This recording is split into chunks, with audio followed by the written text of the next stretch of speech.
आता जसं शनी 12व्या घरात आला आहे किंवा तुमचं लग्न कोणतं आहे, जर तुम्ही तुला लग्नाचे असाल तर याच्यामध्ये शनी उच्चेचा मानला जातो.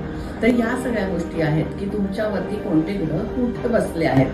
तुमच्या कुंडलीत गुरुग्रह कुठे बसला आहे, तो गुरुग्रह ज्या ठिकाणी बसला आहे त्याची सप्तम दृष्टी, त्याची पंचम दृष्टी ही खूप जास्त काम करते. कारण गुरुच्या दृष्टीत अमृत आहे असं म्हणतात, शनीच्या दृष्टीत खूप जास्त त्रास होतो असं म्हणतात. शनीची तिसरी, 7वी, 10वी दृष्टी तुम्हाला खूप जास्त कष्ट करायला लावते किंवा त्या गोष्टीवरती फोकस करायला लावते, त्या गोष्टीच्या रित्या कर्म करायला लावते. तर या सगळ्या गोष्टी आता खूप महत्वाच्या आहे की कोणता ग्रह गोचरीनी कुठे आहे आणि त्याचा तुमच्यावरती काय प्रभाव होतोय. कारण कुंडलीचे 12 भाव हे वेगवेगळ्या गोष्टी दर्शवतात.